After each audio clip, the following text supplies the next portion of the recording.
அன்பர்களே, ஆன்மீக சந்திப்பில் நாம் இன்னைக்கு இந்த வீடியோவில் கடகத்தில் அதிசார பெயர்ச்சி பெற்ற குரு பகவான் என்னென்ன செய்ய போகிறார், எந்த வீட்டுக்கு அவர் விபரீத ராஜயோகத்தை கொடுக்க போகிறார் அப்படின்றத நம்ம இந்த வீடியோவில் பார்க்க போகிறோம்.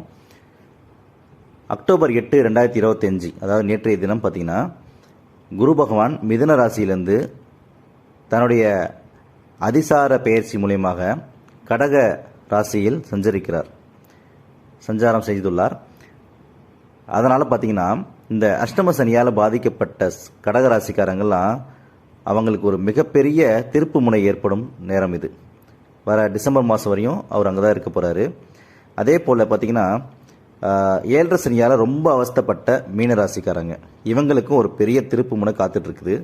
சில பேருக்கு இந்த 2 ராசி இருக்கல, கடகராசி மீனராசி, இந்த 2 ராசியை சேர்ந்தவங்களுக்கு மிகப்பெரிய விபரீத ராஜயோகம் ஒன்று கிடைக்க வாய்ப்பு இருக்குது.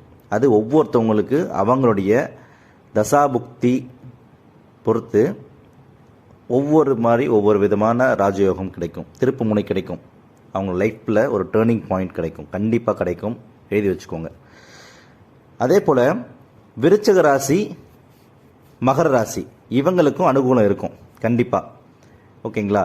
ஏன் இதை விபரீத ராஜயோகம்னு சொல்கிறாங்கன்னா, எப்போதுமே குரு பகவான் பார்த்திங்கன்னா, பொதுவாகவே குரு பகவான் மட்டும் இல்லை, சனி பகவான் எந்த பகவான் இருந்தாலும் வக்ர பயிற்சியாகி அவங்களுக்கு நல்லது பண்ணுறப்பையோ, அதே போல் அதிசார பயிற்சி மூலமாக நல்லது பண்ணுற நிலைமையில் இருந்தாலோ, அவங்களுடைய கிரக நிலைகள் நல்ல பொசிஷனில் நல்ல வீட்டில் அமைகிறாங்கன்னா, அவங்க அந்த டைமில் விபரீத ராஜயோகத்தை கொடுப்பாங்கன்னு பொருள். ஏன் இப்போ எதுக்கு சொல்கிறேன்னா, கடகராசி குருவோடைய உச்ச வீடு. அந்த உச்ச வீட்டுக்கு வர்றப்ப ஏற்கனவே அவஸ்தைப்பட்டு இருந்தாங்கல்ல, அவஸ்தைப்பட்டு இருக்கவங்களுக்கு ஒரு மிகப்பெரிய திருப்பு முனையை கண்டிப்பாக குரு பகவான் அவருடைய பார்வையால் கொடுக்க போகிறார். சரிங்களா? இந்த 9ஆம் பார்வை மூலயமா மீனராசி கொடுக்க போகிறாரு. அதே போல் ஜென்ம வீட்டிலேயே கடகத்திலேயே இருந்து கொண்டு கடகத்தோடைய 5ஆம் வீடு, 7ஆம் வீடு, 9ஆம் வீடு, இந்த 3 வீட்டையும் பார்க்க போகிறாரு. அதனால் குழந்தைகள் இல்லாதவர்களுக்கு குழந்தை பிறக்கும், திருமணம் ஆகாதவர்களுக்கு திருமணம் நடக்கும், மேலும் பெற்றோர்கள் மூலமாக அனுகூலங்களும் கிடைக்கும். இது எல்லாமே பார்த்தோன்னா பொதுவாக அவங்களுடைய பாக்கியஸ்தான் ஆக்டிவேட் ஆகிடும். அது மூலிமா அவங்களுக்கு மிகப்பெரிய ஒரு பிராப்தம் கிடைக்கும். ஓகேங்களா?